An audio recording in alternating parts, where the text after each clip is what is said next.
Welcome to the Gnostic Deluge. And Welcome. I am excited to be here. It's Yeah, been a few weeks this has been, this has been in the, not the, well, anyway, in the making in the for a works. couple weeks, yeah. Yeah. And so we've thoroughly researched right? Well, we've thoroughly researched it. As thoroughly as we research. Kind of as thorough as like a rabbit hole is thorough. You know? Oh, when you go down, you're just like all over the place. Yeah, and then you forget what you were originally studying Like, and oh, researching. wait. Oh, how did I end up over here in the Kabbalah or something? Yep. It's true. Like, that's happened a lot. So this episode is on the next part of the Kybalion, Yeah, focusing on the mind. Yeah, we're getting into the actual principles. But what Marco is referring to, and I think this applies for both of us here, is we've in studying this. We're going to start at the chapter mental transmutation, and Whoops. that's Oh, not they're good. going to love This that. is an unedited. This is unedited. So I just hit the microphone. Well, here, straighten it out, though, at least. Or was it already like that? Okay. Anyways, this is getting bad. So anyways, what Marco is referring to is that I started about 2 weeks ago reading chapter 3, and I've read it before, but to reread it so I can be ready for this discussion. Mm-hmm. And I went pretty deep into everything but chapter 3. You did? Well, I mean, I finished it again, but I started listening to Ruba P's podcast. Oh, yeah, right? yeah.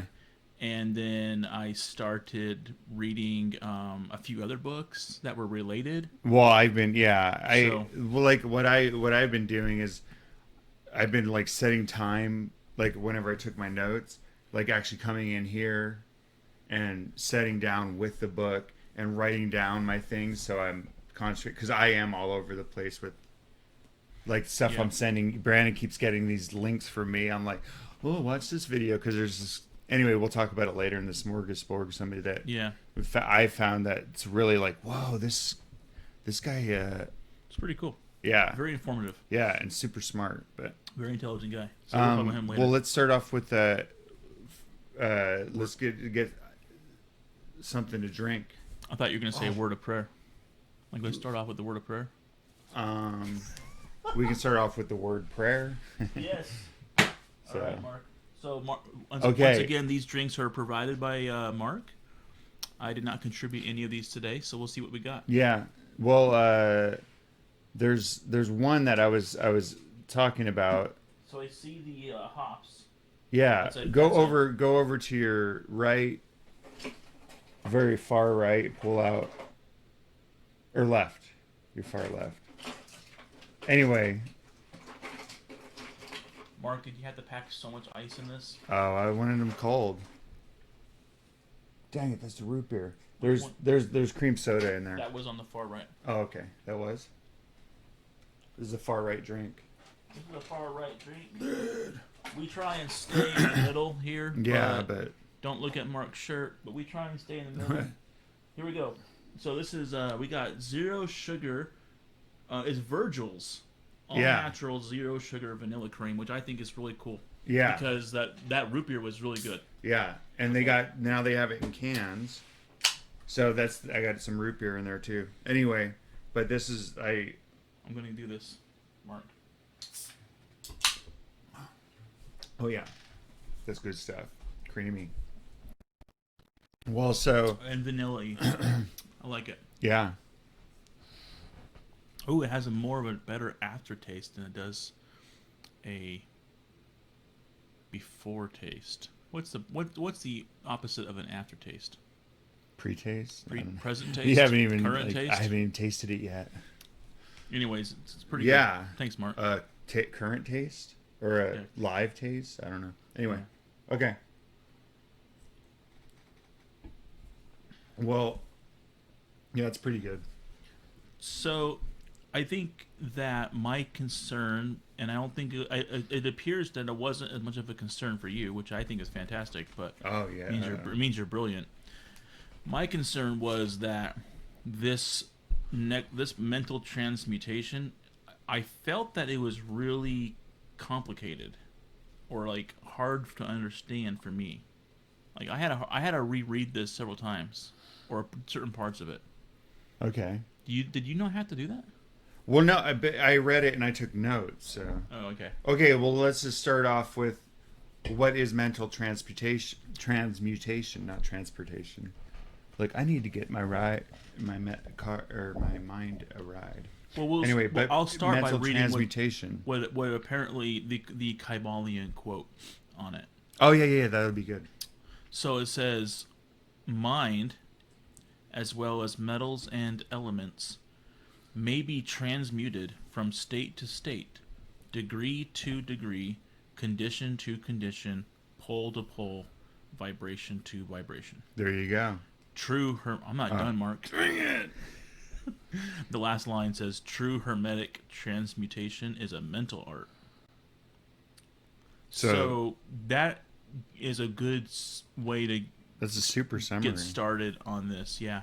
Yeah, because that's what I'm saying. So the whole idea of mental transmutation is that your mind is being changed from one state, state to state, or degree to degree, condition to condition, pole to pole, vibration to vibration. So it's just changing your mind. Yeah, like I think that's where once you kind of get a beginning understanding of polarity, and you realize that there's not like an absolute condition, like we're just on like this spectrum, then you can kind of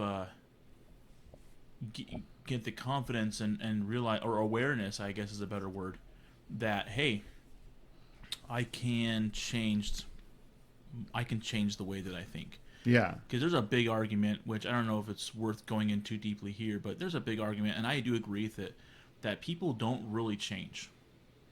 Like what? The whole old dog. You can't teach an old dog Hey, new tricks. okay, Brandon.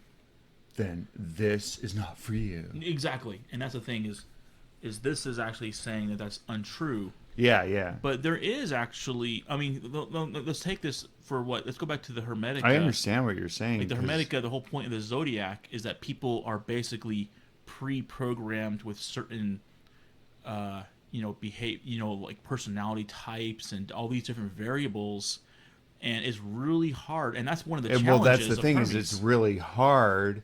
It's not that. It's like most people though. That's what you're saying is totally true. Exactly. I mean, the majority of us. I'm talking about that's the 97%. Totally true. But I'm saying, with super hard work and everything, it's even if you take just something as like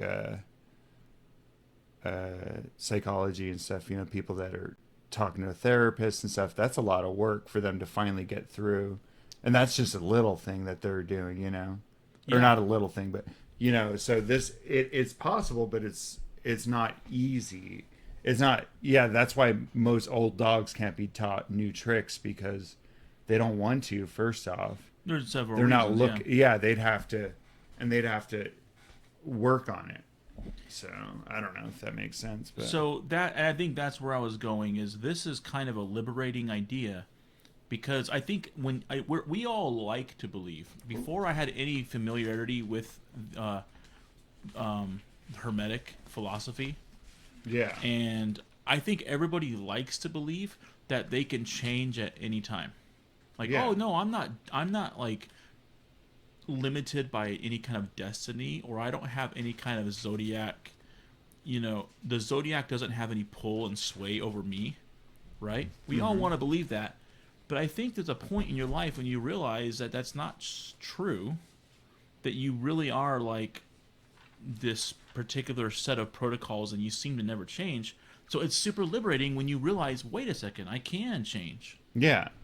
Well, yeah, that's the thing. Yeah, because it's the worst idea, like predestination or whatever, or what is that? The Christian term for it? That sounds right. Oh, okay. Predestination. Where it's just like you're born with your things and you don't have a choice. Yeah. You know, it's just like, that sucks. That's bull. What's the point of even like trying at that point? But I'm saying, but if you believe that you can't teach an old dog new tricks, or somebody can't change, then you're basically saying, well, but then again, I was looking for that thing where we're talking about fate in my notes. From the Hermetica? Yeah, because Yeah. that really explained it well, but we might, anyway, let's just. Well, you can keep on looking. I will go on and say this next part. So what this chapter here and what this part of the Kybalion has been doing for me is I was aware already that there was a concept in Hermetic philosophy, and I think this is what a lot of people think of the first thing when they hear Hermetic. They think of alchemy.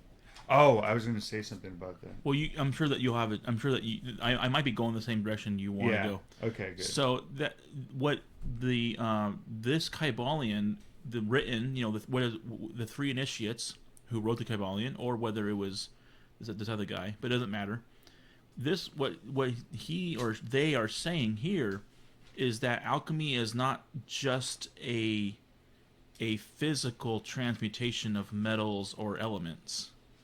That it's actually mental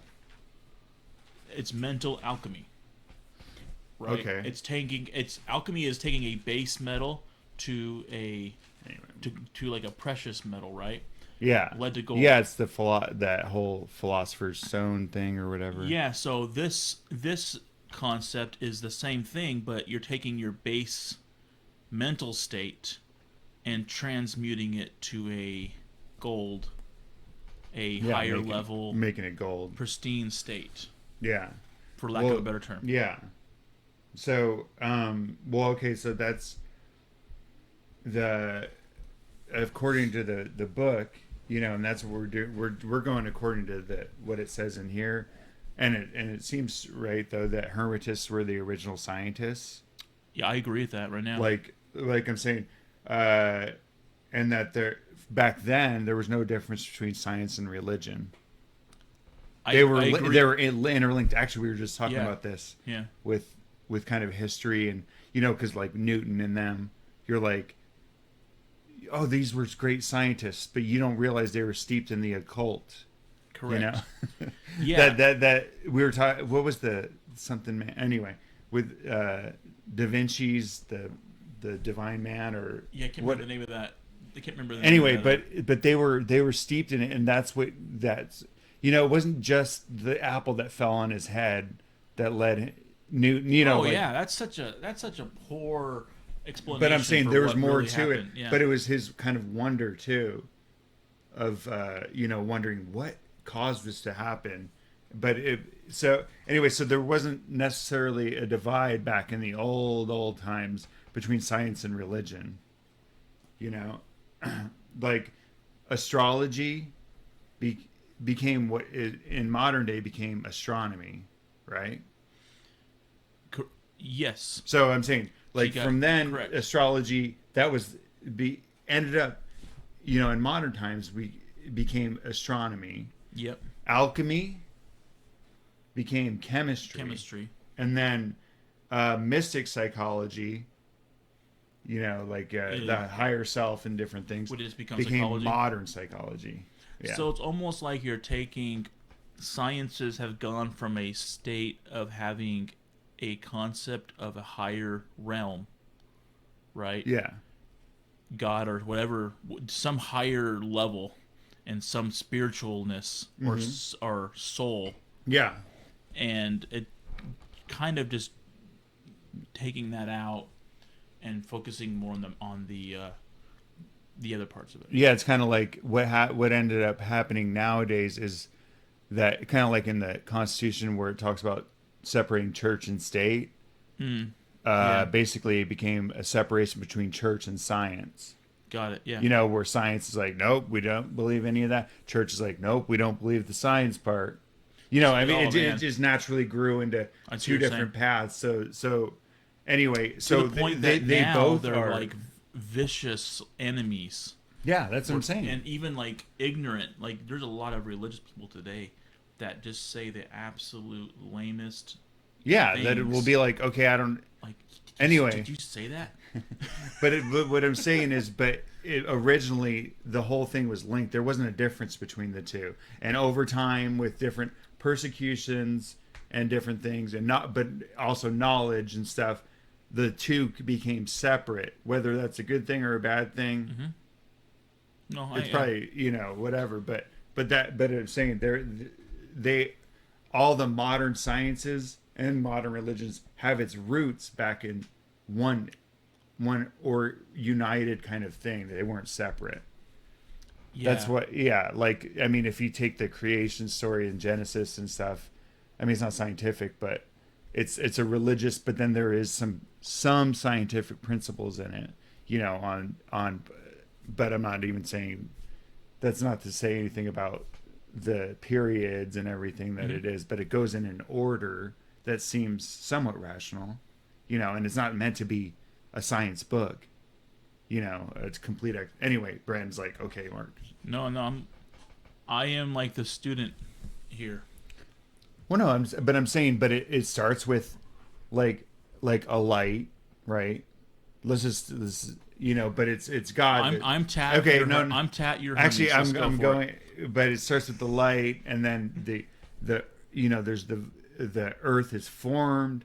Nothing is out of order in the way.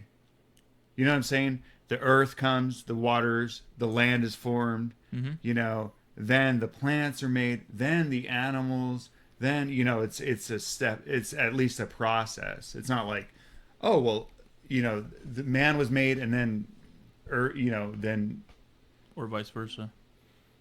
Yeah, Boom. man didn't come till the end of it.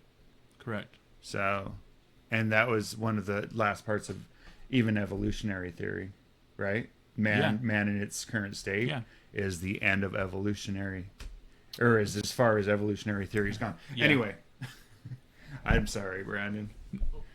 So, I don't mean to, but anyway, so I actually, but I didn't really emphasize this part. So let me just say, when this is exactly what we were referring to earlier when we said started reading this, and all of a sudden there was a rabbit hole that we fell through. Yeah.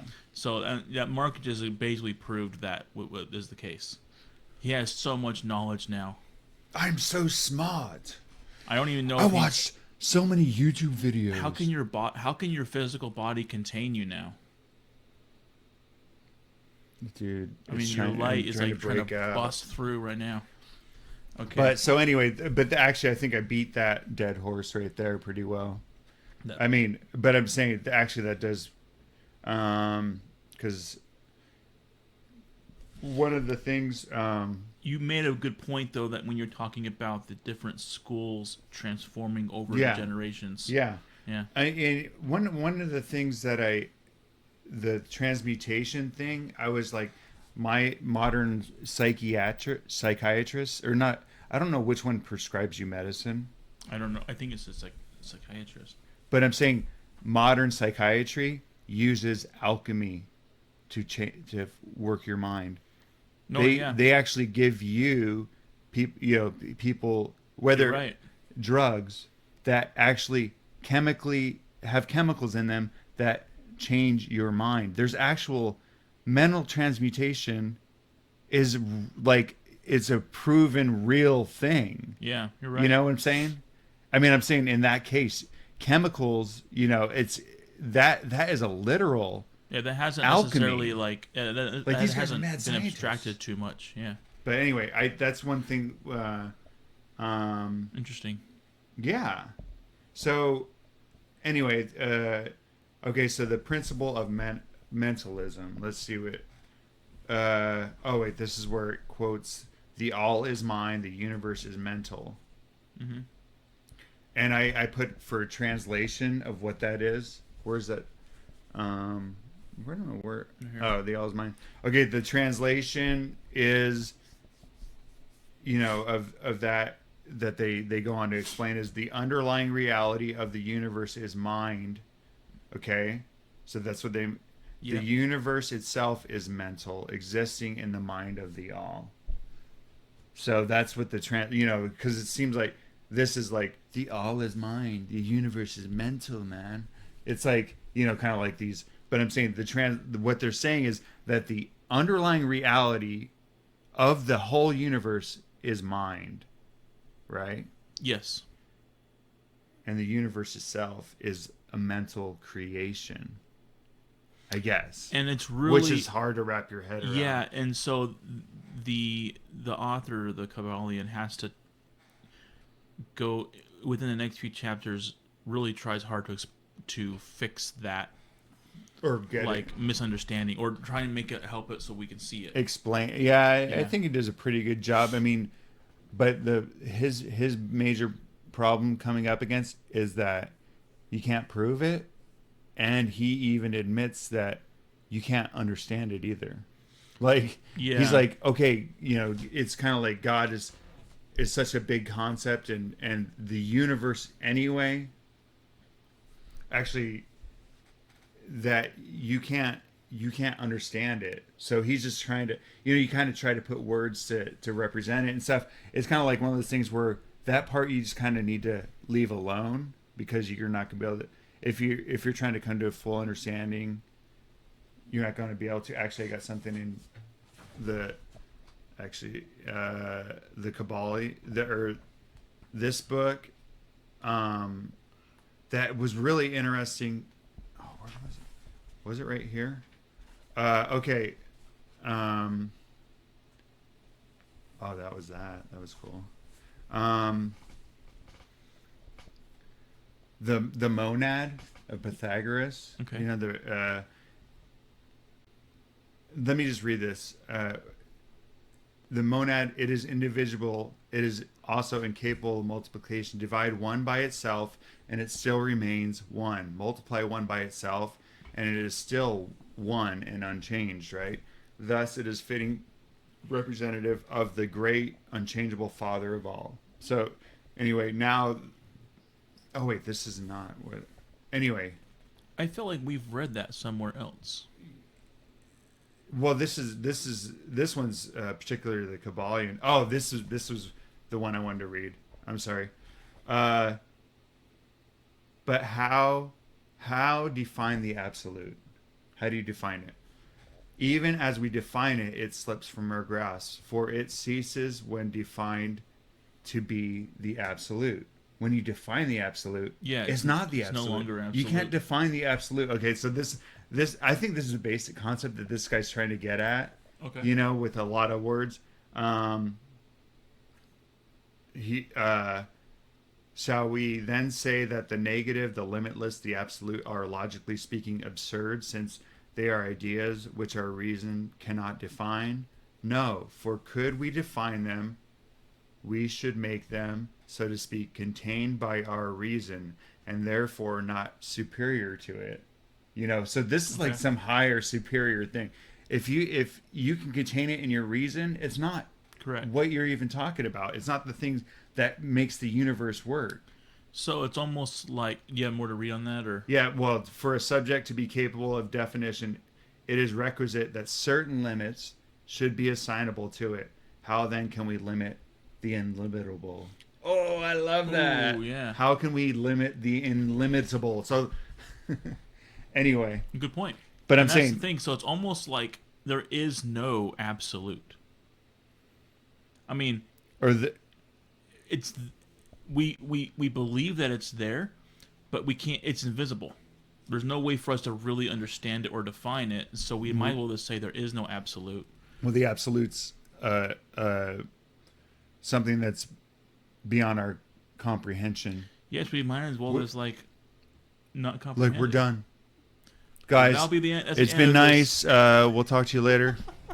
No, but anyway, so I'm saying that's the big problem that the author or authors of this come up against, is trying to define the indefinable, you know, but or not define it, but kind of get it your mind to be able to wrap around this big concept. Well, and I guess my point is like, when you if you I'm not saying I understand it, but I can kind of see it a little bit, and I feel like I feel like, hey, I see that this is undefinable. I got it. And so I'm not going to try and find value in defining it. Because it's only going to just lead me to just. What was the thing? How can we limit the illimitable? I mean, I'm Yeah, saying I'm we not. know that there's stuff that we don't Yeah, understand. and That's so for it's like, sure. so it's kind of like, it's almost like just leave it and let it be. Recognize that that there's something there. Yeah. But But like, well, okay, so the big we don't want to get caught in trying to define the all, or this thing. We're just, because that's a trap or a rabbit hole that we'll never get out. But I'm saying, okay, but if the all is mind, the universe is mental, right? The underlying reality of the universe is mind, and the universe itself is mental, right?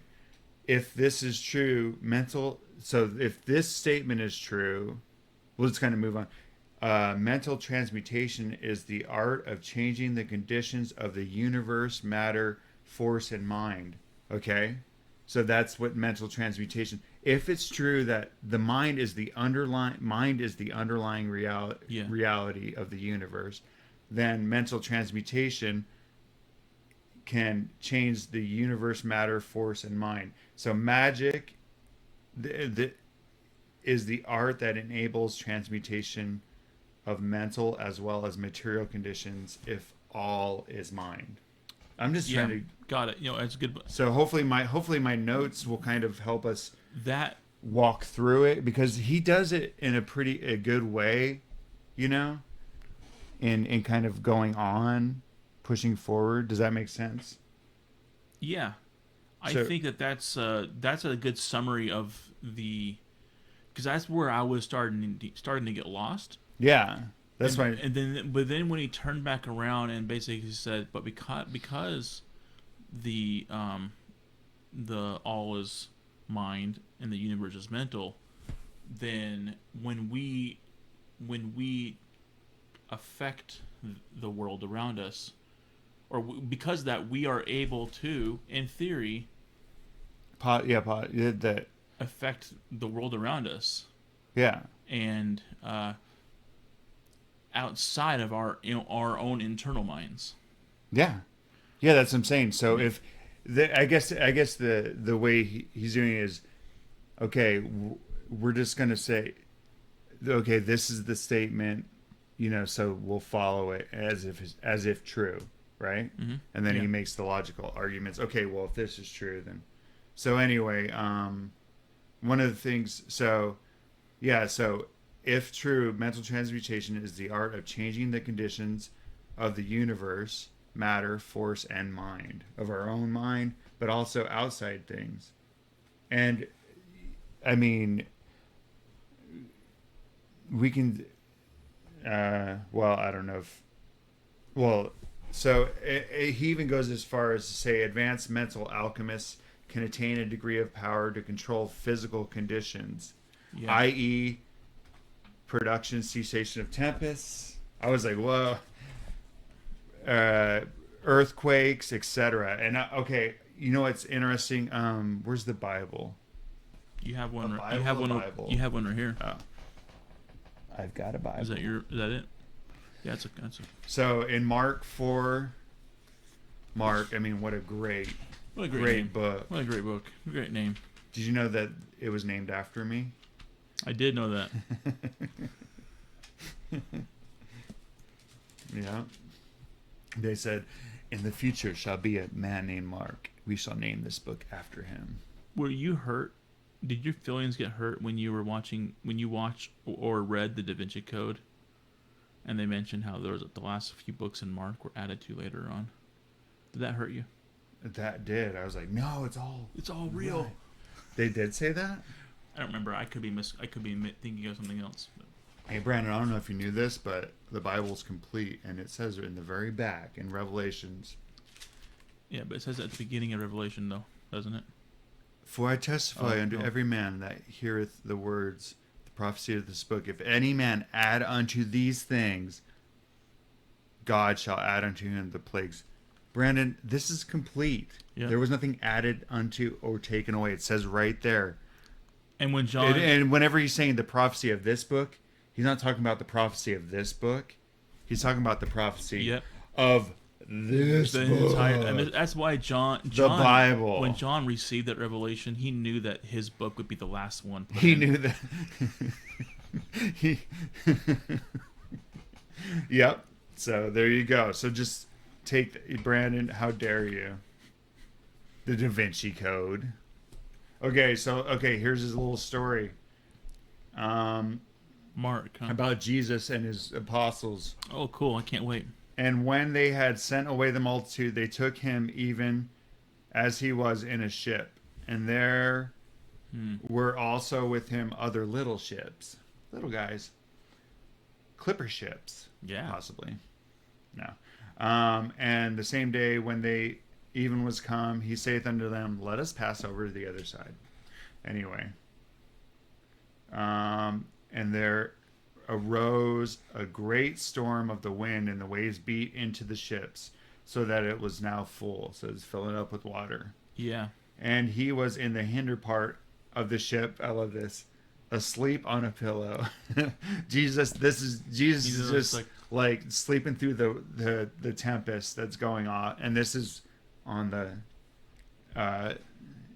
would this be in the Dead Sea or the Sea of Galilee or something? Anyway. Yeah, that sounds right.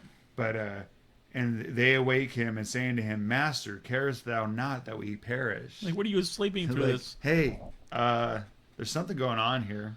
How can you sleep through this? And he arose and rebuked the wind and saith unto the sea, Peace, be still. And the wind ceased, and there was a great calm. And he said unto them, Why are ye so fearful? How is it that ye have no faith? And then they feared exceedingly and said unto one another, What manner of man is this, that even the wind and the sea obey him? You know what manner of man this was? What manner of man? This is the manner of man, an advanced alchemist who can obtain the degree of power and control over physical conditions. So anyway, I thought that was interesting. And also, we'll go to John. Oh my gosh, you got another one? My brother, I have a brother named John, actually. You do? Too bad we don't have all the Bible names. Matthew, Mark, Luke, and John. Okay. Oh, you have an Old Testament named brother too. Yeah. We shall not speak of him. He's the fallen one, because his name was the guy that ended up being so cool and then screwing up. Okay, so this is Jesus at a wedding. Okay. Oh yeah. Okay.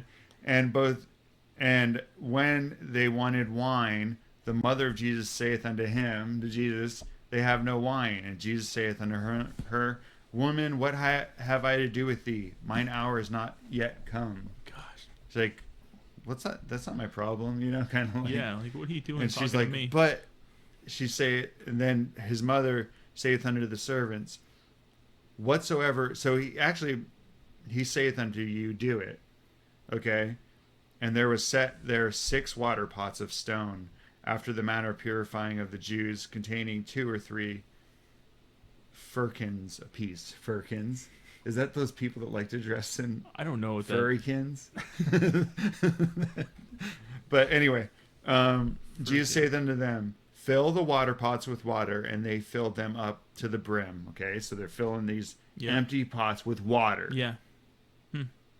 This and he saith unto them, Draw out now and bear unto the governor of the feast, and they bear it.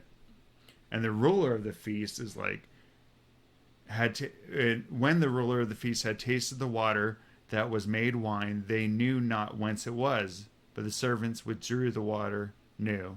And the governor of the feast called the bridegroom. Oh, this is interesting.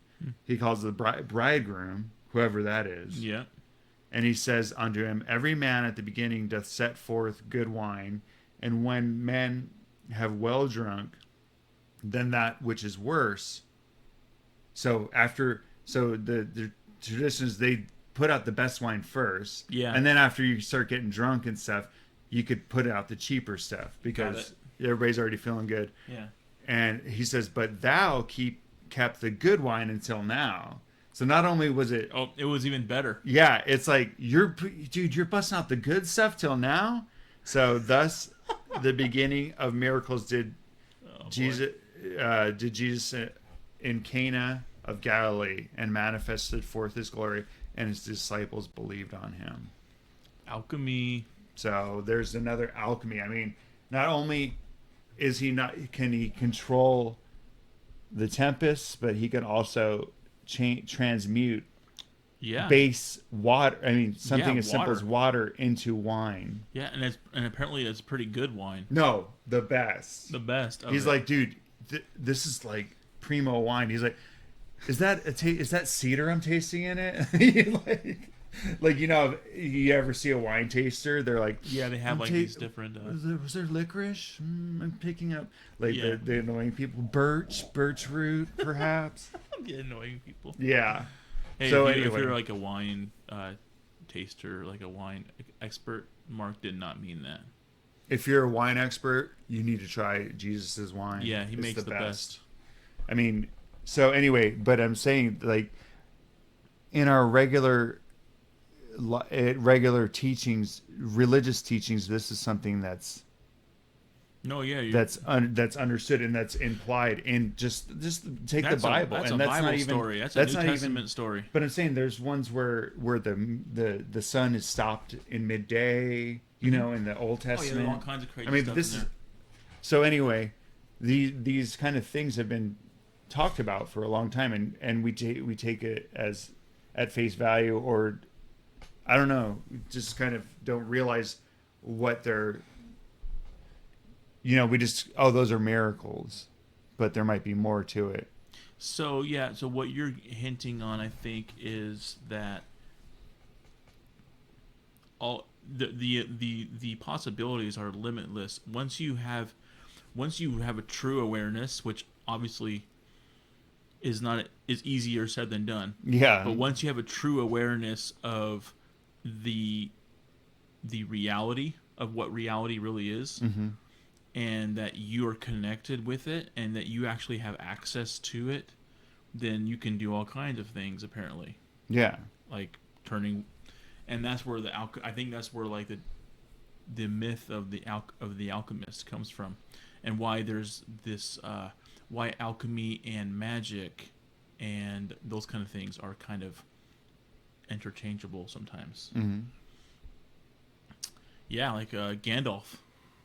Yeah. Gandalf the Grey, Yeah. and then Gandalf the White, right? Later Yeah. on, whenever he comes back. Yeah, I actually recently learned about why he came back as a different color, but it's interesting. Yeah. You did?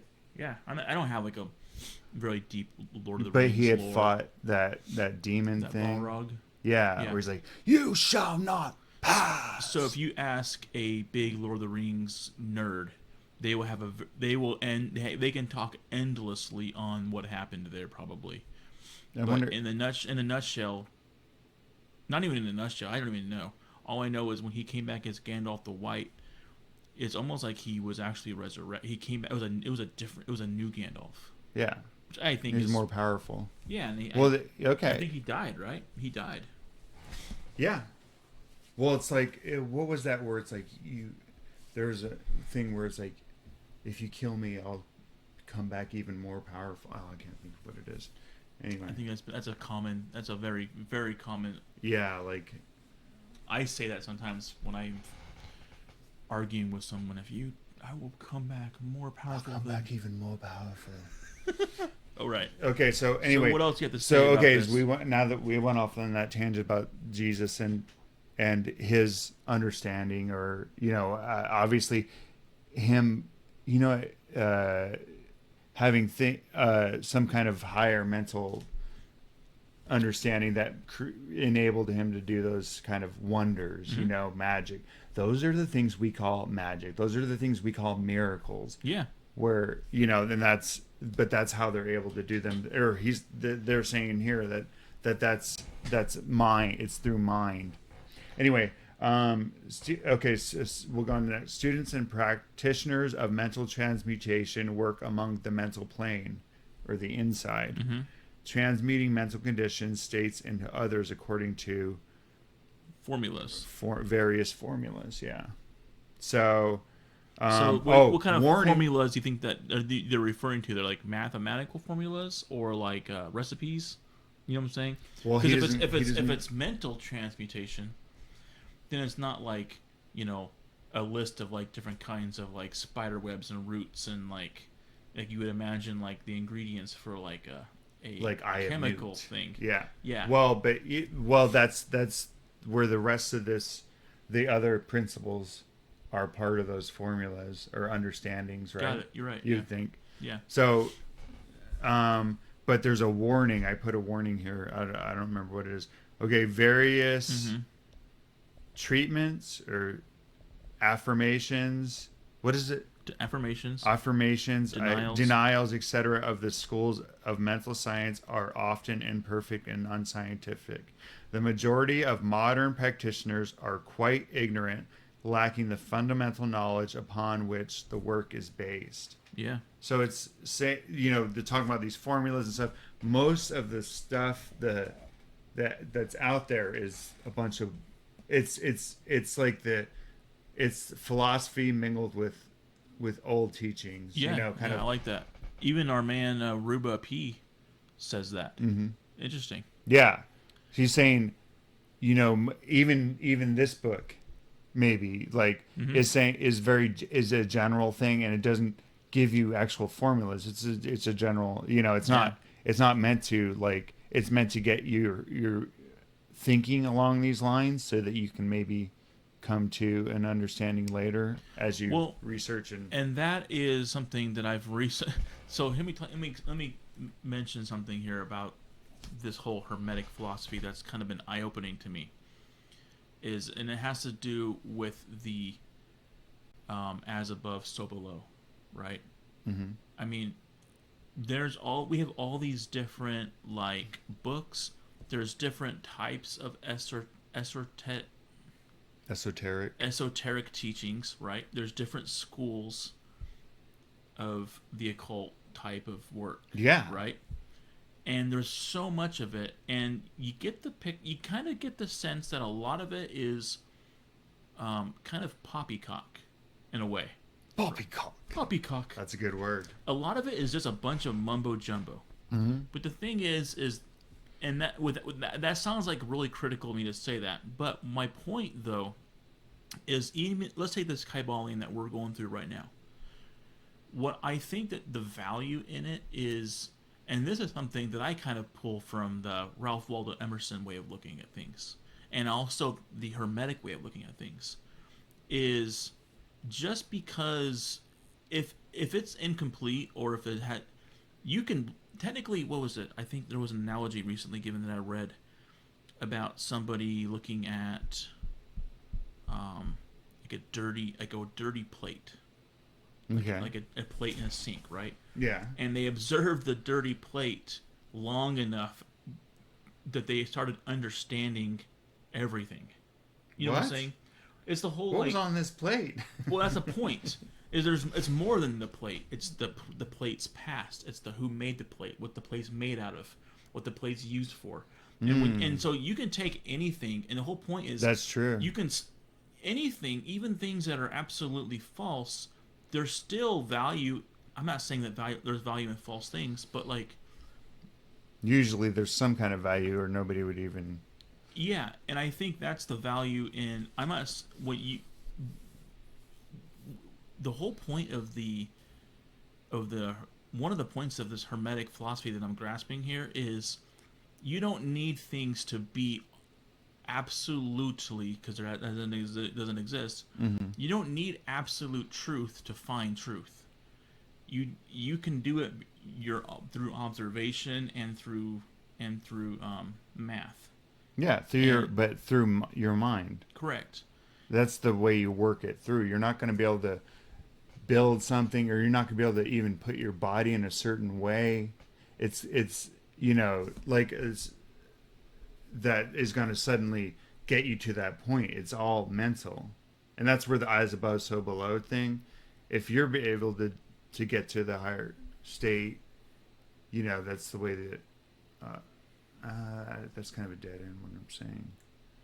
Anyway, I think that in a nutshell, and I think I did a horrible job at explaining it. you're in a nutshell. Unfortunately, but like you can take a mundane thing, something that's very simple Oh, and okay. mundane, and the basically the code of the universe is found within it, Mm-hmm. and you can understand things. Yeah. And so Well, my whole point is we don't have to be super worried about the authenticity of one book versus the other, and like how like accurate a certain statement is versus the others, because you're supposed to look at it at a higher level anyways. yeah. And anyways, Well, I'm saying, but okay. Well, along this line though, is that the mental science schools and these different organizations and occult organizations and stuff, a lot of them are social gatherings where you can kind of mm, interconnect with other people, or you can kind of do different rites and stuff that don't necessarily mean anything, but that make you feel like you're kind of I get what you're saying. but Ruba P says role players, yeah, RP, yeah, larpers. larpers. Yeah, well, anyway, I'm not even being, I'm saying, but Sure. a lot of times, unless, but the real thing, all the you can do all the rites, all the different things that you want, but if you're not having the mental transformation, it doesn't matter. It's empty.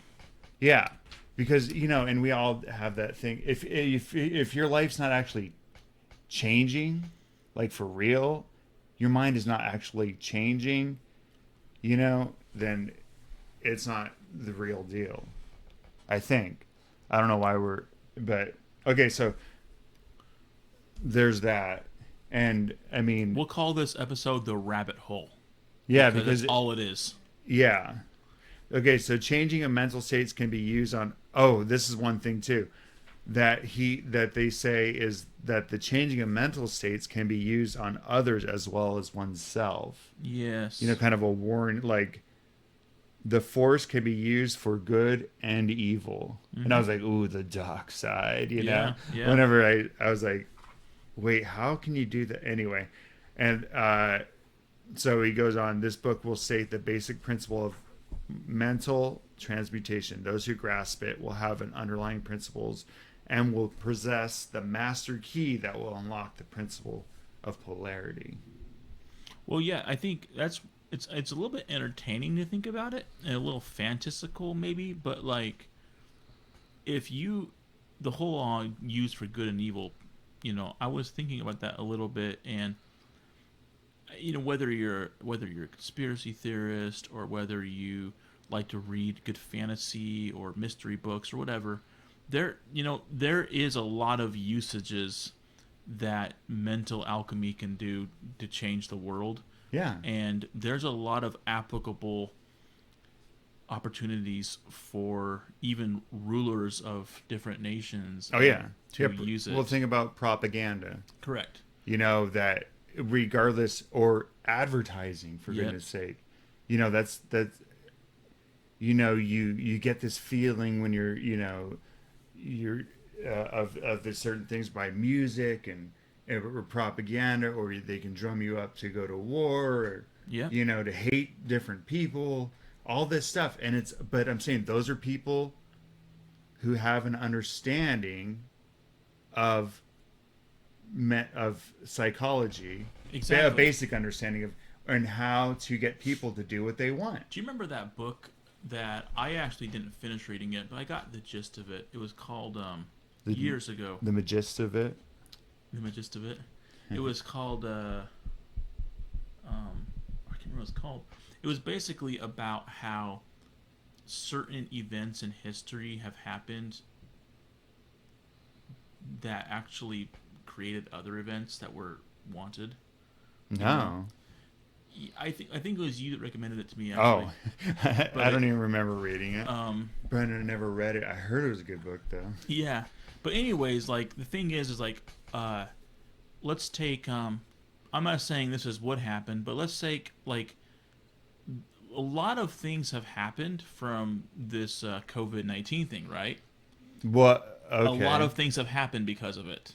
Yeah. A lot of laws have been passed through Congress and at least in the United States, a lot of different like rights have kind of seemed to like become lost a little. You know what I'm saying? Well, Like that if happens all the anybody, time. I'm not saying it's happened, but what I'm saying is if anybody had an agenda and they were having a hard time pushing it, all you gotta do is create. There is a type of alchemy that happens when you control the things around you, and because of your understanding of cause and effect, Mm-hmm. like this is going to eventually trickle down to this, and then this will eventually cause this to happen, and Yeah. yeah, the conspiracy theorist. Oh, I'm not a big conspiracy yeah, theorist, but the yeah. conspiracy theorist in me, I think we all have a little bit of us of that. The conspiracy theorist in me, like, yeah, recognizes that, yeah, there's a lot to be done. There's a lot of ungood. There's a lot of bad that can happen from people that understand how to make things work. Or take even, yeah. I mean, saying take advantage of bad situations too. Sure. Yeah. Because obviously, whenever you think conspiracy theory, you think, oh, whatever with that they actually did the thing that caught, but these different there's different laws that that have been sitting around waiting to be passed, waiting for the opportunity. Yeah. Exactly. Like the whole the Patriot Act back in Mm-hmm. that was something that had been on wanted to be pushed through for a long time, but they never had the opportunity. It's not anyway. I can't believe what you're saying now, Mark. No, I'm saying Yeah, I got it. now we're going down. Yeah, that's the second rabbit hole. Let's go. Let's mental. continue. That's so funny. What the heck, Brandon? Why are we? You brought this up. I'm just saying. It's a. Well, anyway, the very first thing I said in this episode was this discussion made me this chapter made me kind of. Well, no, and that's the point that he makes. Just a small point is that this mental transmutation and understanding of the way of your mind can be used for good or evil. So, yeah, and that was our point, I guess. Yeah, I actually appreciate that he mentioned that. He says a little bit more than that too, but like basically, yeah.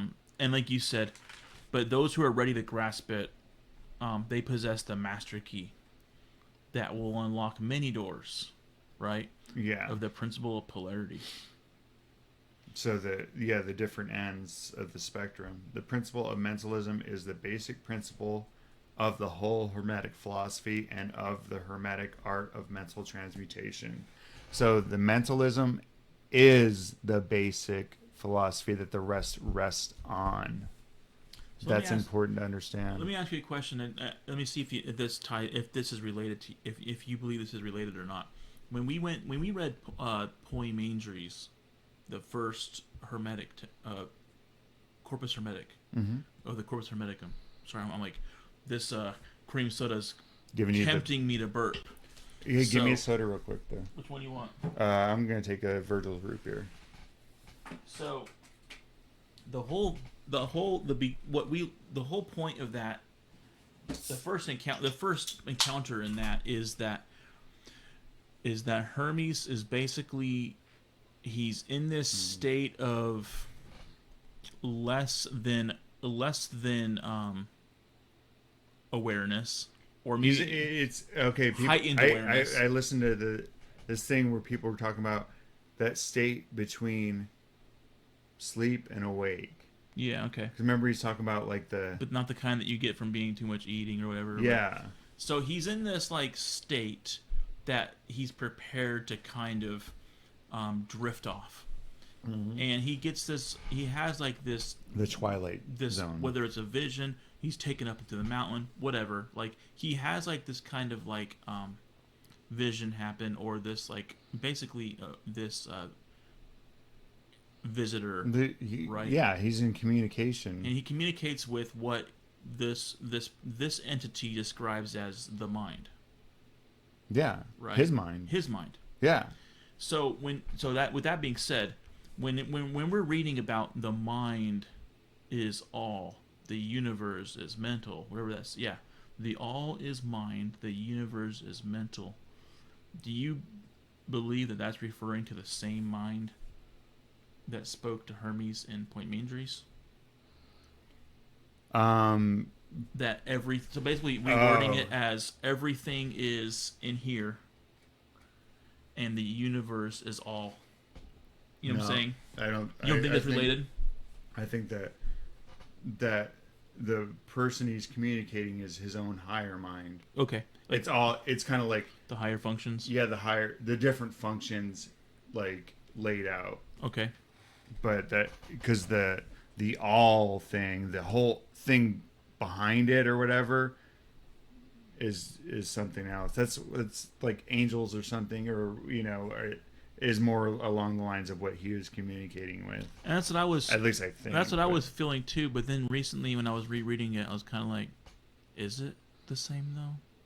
Anyways, who knows, right? Because there's no That's our original point, is about the whole definition of the absolute. Yeah, we're talking about the absolute. He wasn't. He was. Maybe it was a facet, or obviously, if you're that's the thing. If you're existing if the all is the underlying thing, then it's a facet of it in a way, but it's not. Oh yeah, but we'll get on to that. Come on, Mark. Well, it was. Look at that. My can's all bent. Mark? Here. Hopefully it doesn't. Yeah, we'll see. Hopefully it didn't like. Oh, how about you put it right up to the microphone? It's all... Anyway, so that's the basic thing that he's going through. Now there's the next chapter is called the all. Yeah. He goes a lot about the all. The universe seems to be nothing but change in. So whenever we look at the universe, it's nothing but change in matter, forces, mental states. In the universe, everything is becoming and changing. Born, birth, growing, dying. There's a state of impermanence. Nothing is permanent but change in the universe that we see, right? Yeah. Okay. So, but there's hope, Brandon. What's this hope? It's the substantial reality, the reality beneath it all. Yeah, substantial So you're reality. seeing, because think about it. It's seasons change, people change, we get older, we die. It's always changing. Even the mountains are, eroding, raging up or going down. It's all change. That's a very Buddhist thing. And it is. But there's a substantial reality, something below that. What holds all things together and creates governing or natural laws. That's the reality. There's a governing thing that is creating natural law. So what is this substantial reality, Mark? It's called by many names, Brandon. Most people believe in a supreme being, even though they call him by different names. Oh my gosh. You remember that? Yeah. Anyway. But it's almost how it's worded here. Yeah, go for it. Read it. It's crazy. Men have given to this substantial reality many names. Some have called it by the term deity under many titles. Others have called it the infinite and eternal energy. Others have tried to call it matter. Yeah. But all have acknowledged its existence. It is self-evident. It needs no argument. Yeah, there's something underneath it that there's some kind of glue holding it all together, even though the things are changing. Well, and this is, I think he does a good job in kind of. I think I'm not a scientist, but doesn't even modern science have this issue where they're trying to get to the very lowest reality, and they're almost kind of just we just know that there's something else there, but we can't really define it. What's smaller than an atom? And they go smaller and smaller and smaller, and then the point is these aren't even things that are actually physically visible anymore. They're all math numbers. Yeah, but they're trying to get down to the base thing. The substantial, the ultimate reality, because that's the thing that defines everything. So even scientists are. Yeah, they have. Yeah, so but they're this one's doing it in a very general way because it's not. This is not a scientific treaty. And this is You know, written treaties. 120 years ago. Yeah, but he's saying that there is this thing that is the underlying reality that creates the laws and stuff that everything is following. Yeah. And it And is does that have changed? self-evident and needs no argument. No, it doesn't have change. So everything changes and everything around us changes except for it's all like an illusion because the substantial reality doesn't change. Well, yeah, because there's underlying things. Like I'm saying, the death of somebody and the decomposition and stuff like let's just say the atom. Let's Okay. call the You're atom going the math. smallest thing. This is a math and science moment. Well, no, I'm okay. Let me.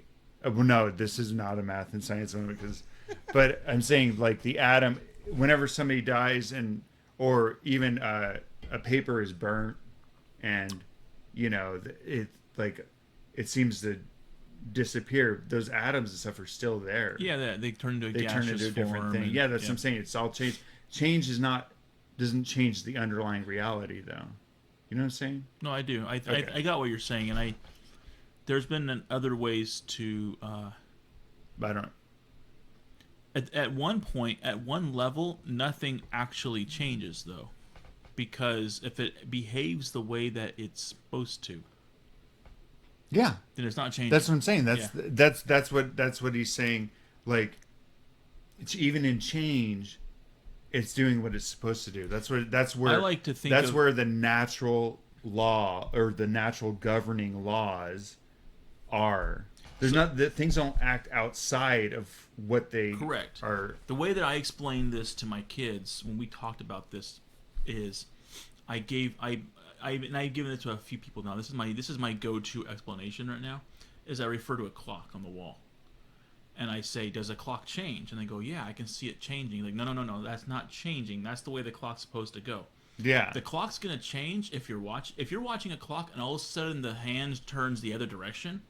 Then you can go, what the clock changed. Mm-hmm. But when when the minute hand is ticking at the interval that it's supposed to, that's not change. Yeah. In a way, we Yeah. see motion, we see a different vibration of, you know what I'm saying? Mm-hmm. Something is moving, and that's one of the hermetic principles is everything moves of rhythm, right? Everything. Yeah. That's part of the Whoa, rhythm. Brandon. Yeah, wait. I don't want to Come get on, ahead of man. ourselves here, but like it's No. actually not change. Yeah, And I said, Enoch, the clock will change if you're watching it, and all of a sudden the hand turns the other direction and starts clicking backwards when it wasn't programmed and designed to do or that. even doing something totally different than what it's supposed Correct. to. Like not even moving. That's change. Like if it's like suddenly making you a burger or something. yeah, exactly. I don't even know No, how that's possible, but I'm saying that's like Correct. That's change, and so since that doesn't happen, then the clock's actually not changing. yeah. So anyway, it's pretty self-evident. It's kind of like in the Declaration of Independence, we hold these truths to be self-evident that they're just out. They're just like, who can argue with that? There's some kind of underlying thing that even scientists are trying to get down to it, but they're just like, there's something that Correct. whether it's whatever laws, they're not down to but it's just a self-evident thing. So Hermetics people call the underlying power the all. And this term to the all is that which transcends names and terms. So Did you when you read that? Did you wish that he would have said that in the previous chapter? Well, I think these now you're first talking about now you're defining these what- first preliminary chapters. Yeah, they were all over each other, huh? Yeah. You have to read, and that's one. And I think it's important. We've gone down 3 or 4 rabbit holes, but I guess what I do want to make sure I mention is these 3, 4, and I think 5 even. 5, 6, 7. Yeah, they're Oh, actually and they're 6. they're like even the divine paradox, and then it goes back to the all again after that. I'm just like, gosh, dang. They're kind of all over the place, Mm-hmm. and you kind of have to read them all before any of them make any sense. That was what he was trying. Dude, he put that in there because he wanted to make you Well, think that. Oh my Law of god. correspondence here, as above, so below. But As yeah, in the book, so in the Yeah. nature. you kind of that's my small little snippet of actual important information for you on this podcast is read all these chapters, 3, 4, 5, 6, and 7, and then you'll kind of things in 6 and 7 will make things that you read in 3, 4, and 5 a little bit more understandable. Yeah, because At least for that's the way my mind worked. I had a lot of the aha all moments. and all of a sudden it goes back to that later after the divine paradox. Yeah, they go back and forth. Anyway, yeah, there's a lot of, but I think that he's kind of, it's such a hard thing to Oh, yeah. defining the undefinable. Yeah, you can't. You know, where it's like, wait, you know what? Oh, I need to say it, and it's like, how are you gonna put that all in one chapter? You know, without adding more, and you could probably go on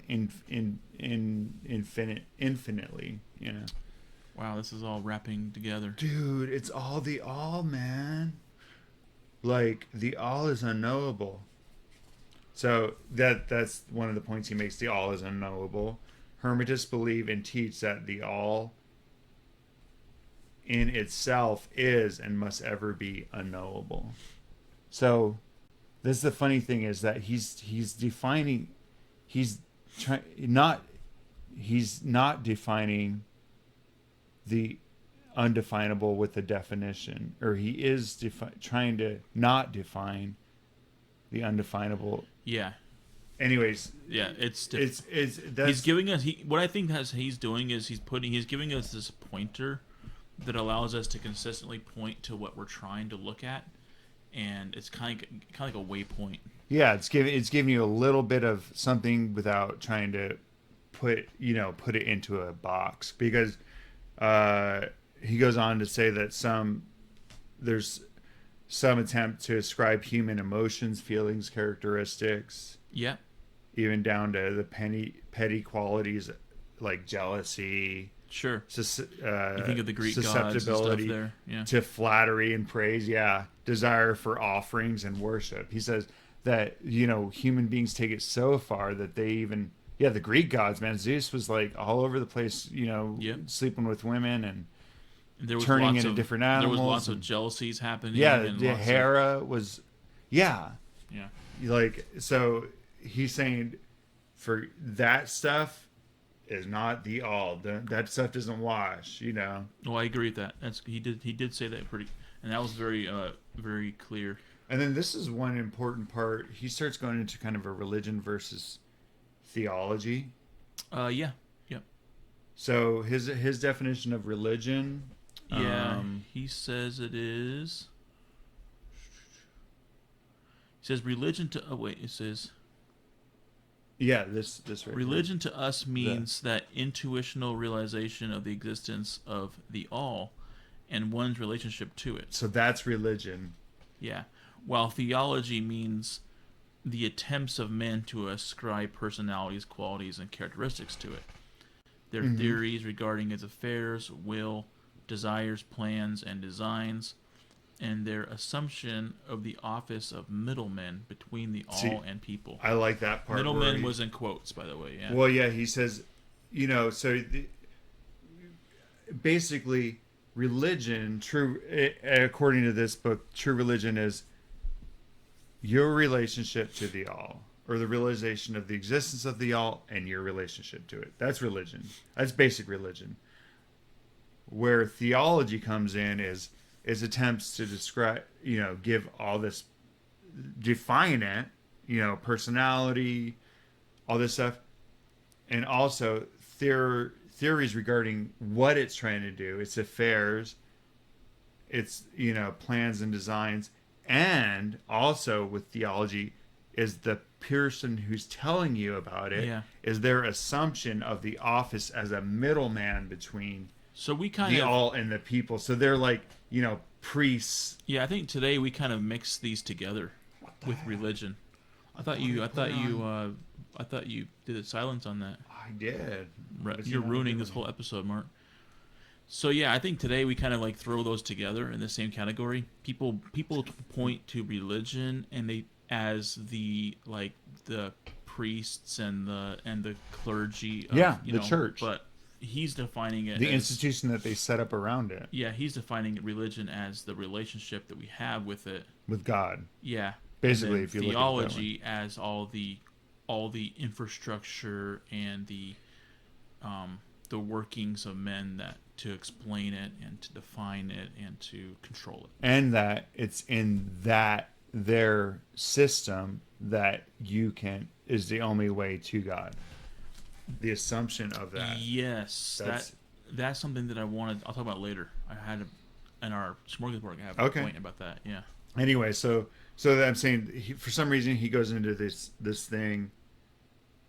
See, he has asides too. He has little rabbit holes. He goes, Oh, little asides like. As above, so below. Right? That's Like, why he's talking about the all so much. He's like, oh, but I got to tell him about the difference between religion and theology.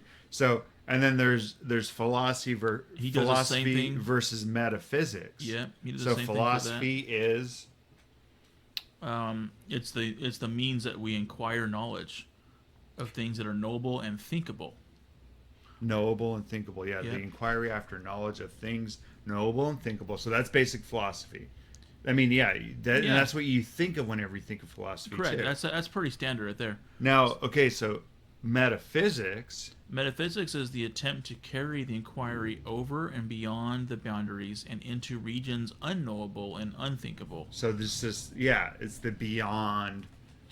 So metaphysics is a parallel to theology, while religion is the parallel to philosophy. Right? Religion is metaphysics religion is yeah. Yeah. So I guess he's trying to do kind of like the pure thing. We're involved with the all and stuff has to do with philosophy and religion, true philosophy and true religion, not some metaphysics things like can God make a rock so big that he can't lift it? Oh, that's deep. But when you think about it, you're like, wait a second, can he? But that doesn't matter. Yeah, it's pretty materialistic view anyways. But can he though? But he can't. Because then he couldn't do all things. But then but can he make but That's doing that that's is an all thing. I know. Yeah. So it's like, gosh dang it. It's like that. It's the catch-22 kind of thing. But anyway. So okay, let's go on. While the essential nature of the all is unknowable, there are certain truths connected with its existence which your mind finds itself compelled to accept. There are certain things that you need that are just givens, or that your mind has to accept even though the all is unknowable, that you have to come to grips with or understand. See, this is and you got them. You want me to read those? Yeah. So, you mean these bullet points? Yeah. Right. Okay, so the first one is the all must be all that really is. There can be nothing existing outside of the all, else the all would not be the all. So Okay. that kind of answers a little bit can he build a stone? Can he build a rock? Make a rock that he can't lift? Right, because it has to be within it has to be within him. You know what I'm saying? Yeah. Well, anyways, Okay, but these are just basic principles. Okay. so 2, the all must be infinite, for there is nothing else to define, confine, bound, limit, or restrict the all. It must be infinite in time or eternal. It must have always continuously existed, for there is nothing else to have ever created it. Okay. Well, you don't have to read the whole. Okay. Yeah. But So anyway, the so point okay, is so all is infinite. so number one, the all is all. Did it really? Nothing exists outside of it. Two is that the all is infinite, And always been and around, eternal. Yep. eternal. And then 3 is the all is immutable, or not subject to change in its real nature. So, Cannot be and added nothing to. can be changed. Nothing can work to change upon it. Yeah, so it can't be added to or taken away from, like the Bible, Brandon. Wow, everything. As we read in Revelation, Yeah. it can't be added to. That book that great book. Yeah. Great book. That sounds like That Donald Trump saying that. A great book. It's a great huge. book. It's a huge, great book. Something sound like JFK. It's a huge, great book. It's a huge, great book. Okay. 2 points of light. Anyway, so the three principles that the all is all.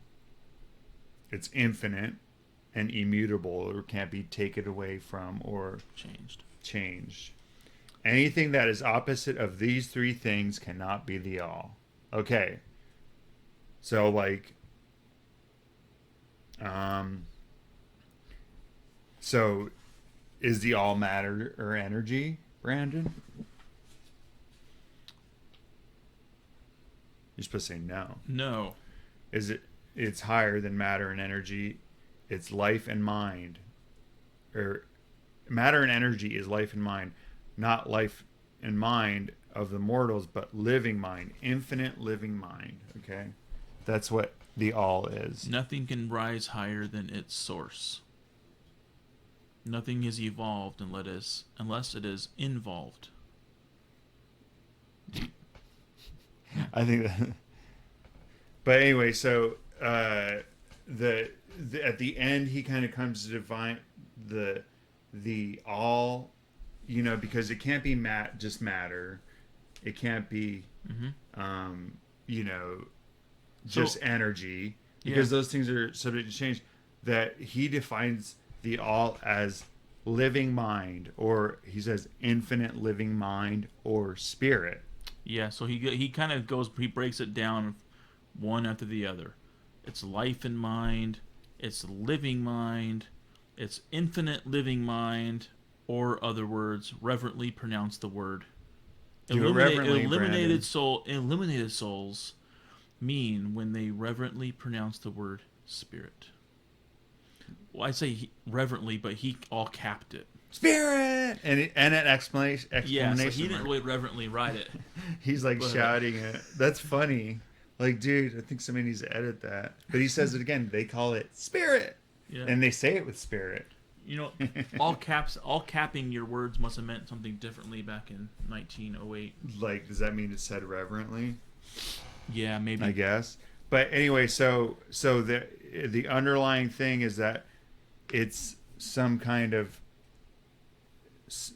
or at least they're saying it's spirit. It's this infinite living mind. That's the thing that underlies the underlying reality of the universe. And I'm not sure if he is I think this episode's probably gonna sound like we're talking so much in generalities. People are gonna be like, dude, these guys, like, it's like we're like, dude, man, this is probably our last episode. But anyways. No, but okay, so I'm not sure if he actually is I'm not sure if other Hermetic scholars or philosophers that I've read or heard recently agree with him on this. No, and that's the thing, is that we're taking the Kybalion as this is the Kybalion. This is the Kybalion. It isn't necessarily where we see parallels between the Hermetics and stuff. We'll point them out. We're not. This is just the Kybalion. Correct. I agree. So there's problems with reconciling what we just said. This is the last chapter. The universe is mental. If you want to. So the mental universe. Yeah. So is God the universe? Under these things is God the universe? Just no. No. Because and just some of the reasons he gives is that made up of many, it's constantly changing, all these things. Sure, you're right. Yeah. So it's if the universe be not all, then it must be. Oh wait, this is where they kind of go into this, like that the universe is nothing. Like, well, if the universe is part of this is where it kind of gets into the lost part where it says that the universe is part of the all, but is subject to change and stuff. How is it part of the all? That's the gotcha that he explains, right? Yeah, because let's get to the big point. So, as above, so below, my friend. Oh yeah. The law of correspondence. Okay, so he's saying if it's not the all, if the universe isn't the all, how can it, but it was created by the all, but the all can't be subtracted or taken away from either. Yep. How is it even part of it? How? You want me to give the answer? Or you want me to pretend like I don't know? No, yeah, I'm ready for your answer, man. It's a thought. Right. Well, yeah, but let's kind of walk it through. Let's walk it through with the way he does. Principle of correspondence. We're talking about. Oh, I'm sorry. You're like, well, you said you wanted the answer. I don't know. Well, no, I was saying, What? as above, so below. How does man create? Right. Oh, got it. Yeah. Like there's a couple ways. First, he creates by making something out of something else, right? Like by building, like how do we create? We can build a house out of outside materials. But yeah, as above, so below. But can the all do that? No way. Because why? Because it's self multiplication, right? Yeah, because that's him. You're taking a portion of your substance. Well, no, yeah, that's something. Dividing or multiplying. So he's using materials outside of himself. Remember that we're talking about the universe, but the universe is encompassing him. I don't mean to be confusing, but so we're taking we're taking things outside of ourselves that we didn't create to create something. Correct. So that one won't work. No. So God didn't just build it out of existing materials. Correct. Next is begetting. Yeah, procreation. Which is what you were just saying. Yeah. Self-multiplication. Multiplication by transferring a portion of your substance to your offspring. But that also won't do, right? Because, yeah, you're giving something of yourself. So what is it, man? And isn't there a third way? He all caps the answer. The third way. Is there no third way? How else does man create? He creates mentally. He can think. And wait, so how would thinking work for man that he doesn't lose anything of himself? Because it's in his mind. It's in his mind, yeah. So I already said that answer, but I guess I said it out of turn, right? Well, I was just going through the as above, so below, so we can kind of work on the principle of, what was that? The correspondence? Did I give milk? Did I give meat you before gave milk to babes. Did I give meat before milk? Yeah, you just fed a baby a steak, dude. The baby's choking. He doesn't even have teeth yet. He can't process that. Brandon. No, I understand. So anyway, but I like the way he does kind of walk through it. Me too. Because he uses correspondence, and you're like, and so he's teaching you, like, kind of like, hey, think it through in your mind. How do you do it? So how could it be possible? No, it's a good point. I'll admit that as a point that I think was passed on me as I was reading through it. I didn't see the genius of his explanation, but it's a good one. Yeah. Yeah. Well, so how is it that you go ahead and illuminate us? I'm doing a lot of talking.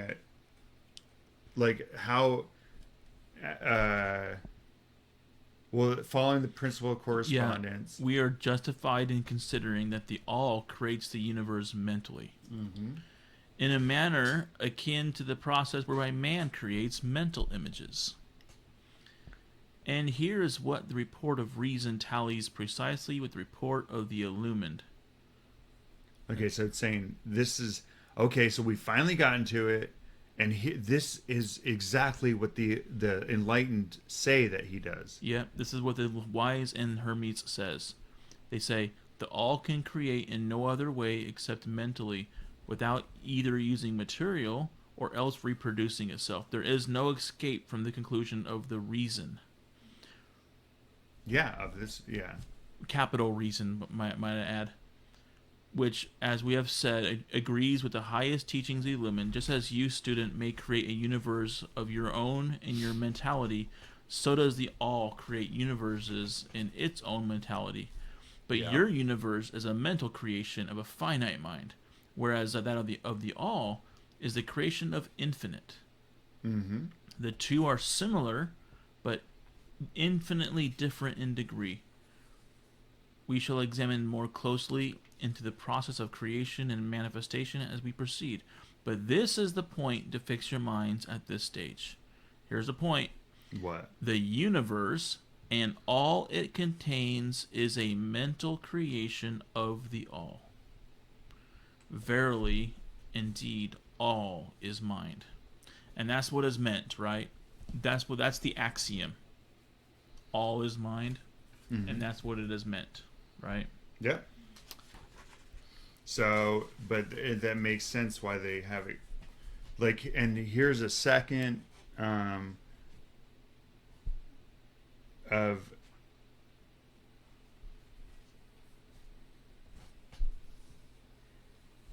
where the Hermetic actual Hermes texts Yeah. kind of reiterate that.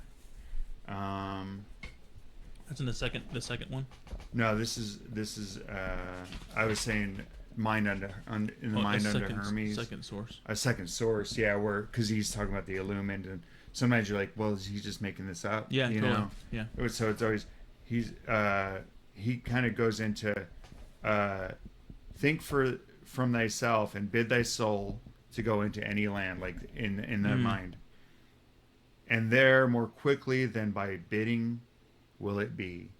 You know, your mind, in your mind, and bid it journey oceanwards, and there again immediately 'twill be. Not as if passing on from place to place, but as if being there. So your mind can take you. You know, think about how your mind works. Bid it on the mount of heaven. It will need no wings.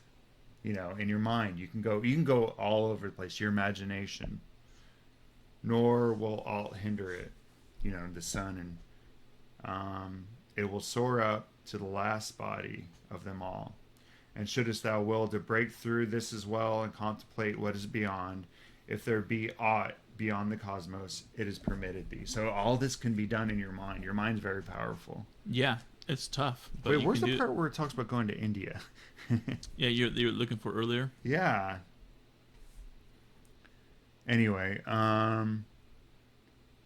then so he's talking about this. Behold, what power, what swiftness thou dost have, and canst thou do all of these things, and God not do them? Then in this way know God as having all things in himself as thoughts. Okay? So all things in himself as thoughts. The whole cosmos itself in his head. Thoughts. It's a big head. It's yeah. If then thou dost not make thyself like unto God, thou canst not know him. As above, so below. That's my saying the as above. Not they didn't say that. For like is knowable to like alone. So make thyself to grow to the same stature as the greatness which transcends all measure. Anyway, leap from every body, transcend all time, become eternity, and thus shalt thou know God. So these deep things, like, you know, but it's all, this is all encompassed in what we were just talking about, those three things. Hey, you gotta, conceiving nothing is impossible unto thyself. Like conceiving nothing is impossible to yourself. Think thyself deathless and able to know all arts, all scientists, the way of everything. Become more lofty than all height, heights and lower than all depths. Anyway, Ooh. so you collect into thyself all sense of all creatures, of fire, water, dry, moist, all this stuff. And if thou knowest all these things at once, times, places, doings, qualities, and quantities, thou canst know God. So God's a big thing. But as above, so below. In as God's mind, so in your own mind, you can begin to conceive. And your mind is bigger than the earth, you know. And you can go to India, but it doesn't say here. I doubt that you ever read that before. It wasn't here. But anyway,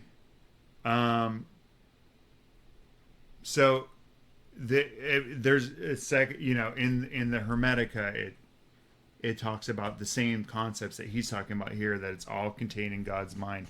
So that's how it's possible for God, because it's in his thoughts or in his mind, that existence is his mind. It doesn't take away or anything. And that's why he can't lift a stone bigger than him. No, that's why he can. If the stone's created in his mind. Yeah. Oh, where was that other thing? Actually, you know, there's one more thing. I don't know if there's more you want to talk about. No. No. Is that so? Basically, that's the way, and that's what they mean by the universe is mental. Correct. And if you think about what we said in this whole thing and think about it, then you're going to be like, then it will make sense. You know, if you look at the whole picture, it might make more sense, hopefully. Okay. Here's one thing. The word Elohim is plural. Oh, this is in the Kabbalah, but from the feminine singular Elo, and then by adding an im to the word, makes it plural. It makes it a masculine plural. So, and here it's added to a feminine noun. It gives the word Elohim the sense of a female potency united to a masculine idea and thereby capable of producing offspring. I don't know why, actually, that wasn't what I wanted to say, but that's just a little something extra for you. That was a bonus. Okay, you know how, in the Bible it says that man is created in the image of God? Yeah. It says it. Yeah, it does. And people have all kinds of different theories. Okay, so, this is where we're talking about the monad and stuff. This is where this number, you know, the monad is one number. Now, this number of unity has a twofold nature and thus forms, as it were, the link between the negative and the positive. Okay, it is unchangeable oneness. It is scarcely a number. Okay, I don't know why this is not making sense. Okay, so this is talking about how the one can multiply itself. Okay. How then, if one can neither be multiplied nor divided, is another one to be obtained to add to it? How?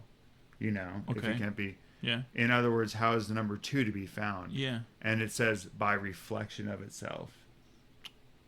Reflection. Like, remember, maybe we're going to cut this part out. Okay. Well, but anyway, that's something we can talk about actually. So reflection, huh? But so anyway, so there's nothing else to talk about. There's a lot more to talk about. Well, there's a lot we've already talked about. So we'll stop there. But so now it finally gets to the point where you're like, okay, the universe is mental. It makes sense, you know. Yeah, just take some time and reflect. Yeah. Reflect on what we talked about. Yeah, think of the bigger things, and think about how you're thinking about. Yeah. But that's the key. You know, that really is the key. Is that you're it's the way our world is all conceived from our own mind. Yeah, reflection. Yeah. There you go. Anyway, so That was hopefully the hidden. That was a hidden topic. this makes sense, or has made sense, or There's a good chance it didn't make much sense. Well, but we're all take over some the time place. and yeah, take some It is time tough. and go through it yourself. I think you know what we might have made a little bit. If you don't read this yourself, if you read this No, yourself, read this yourself. then if you read these few chapters especially, then I think a lot of our rabbit holes we went down, you'll understand better. Probably. I think sometimes though, us talking about it might make it clear to a regular. Because we're able to kind of real time, kind of like, oh well, sure. But yeah, sometimes we talk about giant rocks and stuff. Yeah, I'm thinking a lot about that rock thing right now. I think that. But I'm saying, if you think about it, you're like, wait, can it? No. Yeah, no. Anyway, so the next part we're gonna hopefully get into the law of correspondence, which he's dipped his little toe into it. Yeah, he continually does it, doesn't he? Yeah, because there's a divine paradox, and then he gets into the plain law of correspondence, and then after that, those chapters after that are just like boom, boom, boom.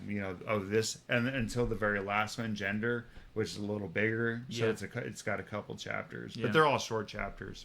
Anyway, well, thanks for watching, guys. Yeah. Thanks a lot. Have a good one. Yeah. Bye.